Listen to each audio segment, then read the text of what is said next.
So the trifecta of symptoms that should make you think rhabdo is dark, like Coca-Cola colored urine, muscle pains or aches, and of course, weakness or drowsiness, which if they haven't peed yet and the patient just tells you, I just ache and I feel tired, that isn't exactly the most specific set of symptoms. So a good history is going to be what guides you to this diagnosis.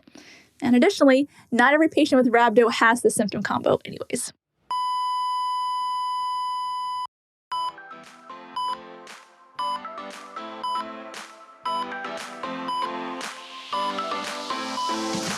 Hey there, I'm your host, Sarah Lorenzini, a rapid response nurse and educator who loves telling stories to teach critical thinking. This podcast is for nurses who want the knowledge, skills, and confidence to respond to any emergency. With almost 20 years of experience in the ER and critical care nursing, and a master's degree in nursing education, I have a lot of stories to share, and I love to nerd out and break down the pathophysiology, pharmacology, and nurses' role in emergencies. Stories bring learning to life. It is way easier to learn from and remember the stories that my colleagues and mentors have told me than anything I've read in a textbook. And that is why I made this podcast. Every episode is packed full of exactly what you need to know to handle whatever crisis that could arise on your shift. It's one thing to get the right answer on the test, but knowing how to detect when your patient is declining and what to do when your patient is crashing is what will make or break your day and might just save your patient's life. Welcome back. Today, I'll be breaking down the pathophys and treatment of rhabdomyolysis. Last week, I gave you another mystery episode where I shared the story of Joey, a 14-year-old who came to the ER after football camp with altered mental status and some scary lab abnormalities and ended up going into VTAC and requiring intubation and mechanical ventilation. Sick kiddo. So great job to everyone who put the pieces together and guessed rhabdomyolysis as Joey's diagnosis. If you haven't already listened to episode 89, go ahead and pause this episode now and go back and check it out because I'll be referencing details of that case throughout this episode. But if you've already listened to episode 89, let's dive in. Okay, let me catch you up. So after being cardioverted and intubated, Joey was ultimately diagnosed with rhabdomyolysis and admitted to the ICU. They attempted to perk up his kidneys with IV fluid resuscitation, but Joey was not making much urine despite diuretics and a ton of IV fluids. So he had to be put on CRRT, or continuous renal replacement therapy. In simple terms, it's gentle bedside dialysis, which happens in the ICU setting. So Joey spent a few weeks in the ICU, but did ultimately recover and was discharged home. Yay! So let me start by defining rhabdomyolysis. So in Latin, rhabdo means rod-like or striated, think like skeletal muscles. And then myo is muscle. And lysis is the suffix meaning dissolution or damage or death. So what's happening with rhabdomyolysis is there's a breakdown in skeletal muscle tissue and a lysis of muscle cells. So the release of muscle proteins, along with other cell contents in the bloodstream, can cause kidney damage and a range of other complications from electrolyte abnormalities, arrhythmias, metabolic acidosis, liver failure, even disseminated intravascular coagulation or DIC. So rhabdomyolysis can also vary greatly in severity. Some patients can just go home and flush things out simply by increasing oral fluid intake. But others, like Joey, require a stay in the ICU, dialysis, and sometimes the ventilator, and very close monitoring of fluid volume status and hemodynamics. So, what causes rhabdomyolysis? Or can we just call it rhabdo, guys? Because it's a very long word to constantly have to really focus on pronouncing correctly. So rhabdo typically occurs when muscle tissue is damaged, either due to trauma, like a crush injury, or muscle overuse, or medications. And certain medical conditions can also predispose folks to developing rhabdo. I feel like everyone always thinks about crush injuries or marathon runners for rhabdo. But I've cared for patients who develop rhabdo after a long seizure, or psychiatric patients who develop rhabdo after a manic or psychotic episode. Even patients who ingested or smoked or snorted or in some way consumed street drugs that resulted in very intense activity, which led to rhabdo. The other really common one was patients who are found down at home. So like the patient had a stroke and they fell, they've been stuck on the floor for days without the ability to move. So the muscles break down from pressure injuries as well. The breakdown of muscle fibers releases substances into the bloodstream, with creatine kinase being the key marker for muscle damage. Elevated levels of myoglobin, potassium, and other cellular contents flood the bloodstream, posing a threat to vital organs, especially the kidneys. So the trifecta of symptoms that should make you think rhabdo is dark, like Coca-Cola colored urine, muscle pains or aches, and of course, weakness or drowsiness.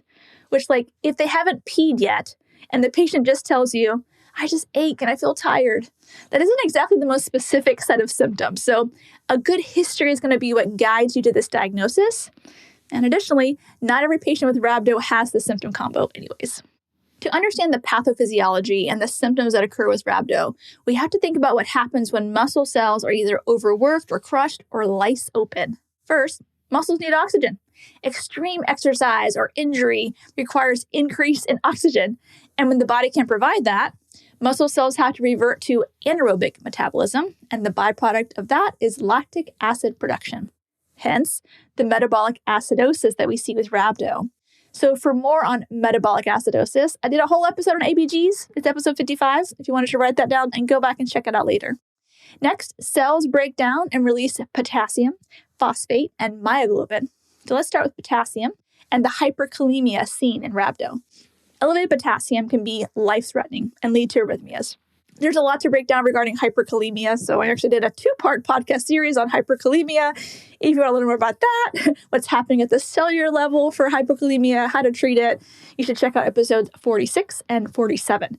But the summary is, it can lead to ventricular arrhythmias, which, if you remember, is exactly what happened to Joey. In addition to elevated potassium, you'll also see elevated phosphate, which will only further exacerbate your patient's muscle pain. But the real hallmark sign of rhabdomyolysis is caused from the release of myoglobin from the damaged muscle cells into systemic circulation. Myoglobin in large quantities is toxic to the kidneys. The kidneys get kind of clogged, so to speak, and can start to shut down, leading to increased BUN and creatinine, and poor filtration of toxins like potassium out of the body. The myoglobin causes a few symptoms: the dark tea or Coca-Cola urine from all the myoglobin, as well as decreased to no urine output. As far as lab values, you'll see a spike in myoglobin, or MB, but that typically spikes and falls rather quickly. It's estimated that myoglobin will clear from the kidneys within 6 to 8 hours from the time of muscle injury. So creatine kinase, however, is an enzyme found in muscle cells, and it begins to rise within 2 to 12 hours after the initial muscle injury, and usually peaks around 24 to 72 hours. So it's a better lab to trend to see if patients are worsening or improving. And since patients often don't come to the hospital right after the muscle injury, like Joey, creatine kinase is a more reliable indicator of rhabdomyolysis than myoglobin, as myoglobin might have already cleared the system. So in patients whose CK does not decline as expected with treatment, one has to suspect continued muscle injury, like the development of compartment syndrome.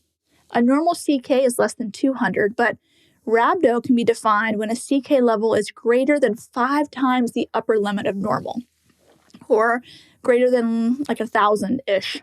However, the rhabdo cases that I've seen, and the ones that usually result in kidney damage, have a CK greater than 5,000, and Joey's was 40,000. The final lab worth mentioning is calcium. So calcium and phosphate have an inverse relationship in the body. In rhabdo, you usually see hypocalcemia early on, but as the patient is effectively diuresed, you may see hypercalcemia. Before I go into treatment of rhabdo, let me quickly summarize the pathophysiology that causes the symptoms of rhabdomyolysis. Hey guys, I'll get back to the episode in just a second, but I wanted to pause to let you know that if you love my podcast but wish there were more of these awesome episodes, well, I have great news for you. There is more. My Rapid Response Academy is basically podcast 2.0. plus the huge added bonus of community. I love hosting this podcast, but it's just me, recording into a microphone often by myself. And this extroverted gal who loves to both teach and mentor nurses just wanted more. So in the community I created, I get to teach live every Friday and break down topics that I think every nurse needs to know. From deep dives into the pathophys of every emergency you can think of, to some of the heart of nursing topics as well, like how to advocate with confidence for your patient, how to de-escalate situations, how to deal with bullies on the unit, how to be an amazing preceptor and charge nurse, and some of the mindsets and boundaries that have helped me stay in nursing for the last 20 years, not burn out, and thrive at the bedside. I love the opportunity to answer your questions live, and it's such a joy to see nurses supporting each other in this community. So, if you're an acute care nurse that wants to expedite your growth as a nurse and invest in yourself so that you can provide the best care to your patients, you would love my Rapid Response Academy. So to learn more, I put a link in the show notes for you. Hope to see you there. Rhabdomyolysis is a condition caused by muscle damage, either from trauma, medications, infection, or excessive muscle use, and the cells are damaged or lyse, and the contents of the cell leak out, leading to elevated myoglobin, which causes that dark urine, and also elevated creatine kinase. This excessive myoglobin gives the kidneys a run for their money and could clog them up, leading to kidney damage. Additionally, potassium leaks out in the bloodstream, which leads to hyperkalemia and possible arrhythmias. Phosphate coming out of the lyse cells causes elevated phosphate levels and can lead to hypocalcemia. Inadequate perfusion to the muscles causes an elevated lactic acid. Too much acid leads to metabolic acidosis. And unfortunately, if the kidneys are damaged, they can't do a good job of buffering that acidosis, so it can be really difficult to treat. The patient may have an increased respiratory rate as the body is trying to compensate for an acidotic state and blow off CO2, so increasing that respiratory rate. So yeah, rhabdo can lead to a really sick patient. Now, how do we treat it? The first goal is to address the underlying cause. Rehydrate the dehydrated cells, remove the ischemic limb, stop the medication or toxin that started this whole cascade, release the compartment syndrome with a fasciotomy, prevent complications, and promote muscle recovery. So in rhabdo, the body's pretty dehydrated and the kidneys are clogged. So initially, we're going to give them a good amount of IV fluids. There's so much debate about what type of fluid and how much. There's no clear guideline on this one. Some say saline and not LR because LR has a small amount of potassium in it, but some say LR and not saline because saline can lead to elevated chloride, which can further exacerbate an acidotic state. Y'all, I can see both sides. I tend to prefer LR in most cases, but just know that there are arguments for both. What I will say is your goal is not fluid overload. Your goal is to flush the kidneys. If you are giving large amounts of fluid and expect large amounts of fluid, like liters and liters per day, but you're not getting good urine output, the team needs to know that. If the kidneys are not perking up, the patient may need to go on dialysis. So either traditional hemodialysis or continuous renal replacement therapy. So accurate I's and O's are essential with this patient population. On that note, the kidneys are needed to filter off potassium and phosphate. But if they aren't working, you can temporarily shift the potassium out of the bloodstream back into the cell and hopefully prevent an arrhythmia with a hyperkalemia cocktail. That would be insulin, dextrose, maybe a bicarb drip. But again, check out episode 46 and 47 for all the deets on hyperkalemia. The big difference here is that we would only give the calcium in that hyperkalemia cocktail if the patient had some major ECG changes and we're really legitimately worried about arrhythmia. We actually want to avoid giving additional calcium, even in the presence of hypocalcemia, as that could exacerbate the muscle damage. As to bicarbonate, in theory, starting a bicarb drip could help to alkalinize the urine, which could improve renal function, but there's not much literature to support it, so I don't know. I'm no nephrologist. Some folks also give mannitol as a diuretic to promote diuresis. This is something I've not done before for rhabdo, but I found it in my research and just wanted to share it. Okay, let's summarize the treatment for rhabdo. Our goal is to support the kidneys in clearing myoglobin and correcting electrolyte abnormalities. So if the kidneys are filling up to the job, we can just push more fluids through them and let them do their thing. But if they are struggling from being so clogged with myoglobin, we can temporarily help them out with dialysis. The key takeaway here is to make sure that we aren't dumping fluids in and the kidneys can't even turn it into urine. If your intake and output aren't matching up, stop dumping fluids and make a plan for dialysis. All the while, we're closely monitoring and treating electrolyte abnormalities. These tricky buggers can throw your patients into arrhythmia, so keep a close eye on the ECG morphology and lab values and intervene when you see it going in the wrong direction, because prevention is better than defibrillation, if you know what I mean. Well, guys, this is a tough one. Rhabdo is super complicated, but I hope that after listening to this episode, you'll not only know how to recognize it and treat it, but also how to prevent complications and even explain the diagnosis to your patient. Before you go, I have an exciting announcement. You can now earn CEs for listening to this podcast. That's right. Our Renegade has teamed up with podcast hosts like me who are delivering amazing content that not only educates, but inspires you to be the best for your patients. You get to learn and earn continuing education credits while absorbing knowledge from thought leaders and innovators in the field of health and medicine. You're already listening to podcasts during your commute, at the gym, or while unwinding after a long day. So why not earn your CEs at the same time? And that's where pod classes come in.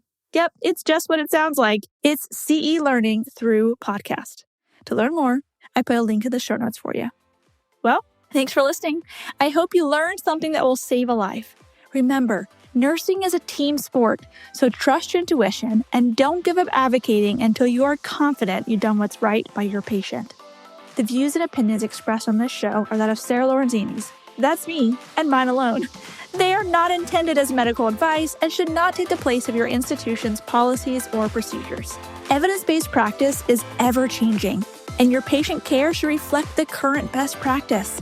So if you want to get in contact with me, you can shoot me an email at sarah@rapidresponsern.com or on all social media platforms as the Rapid Response RN.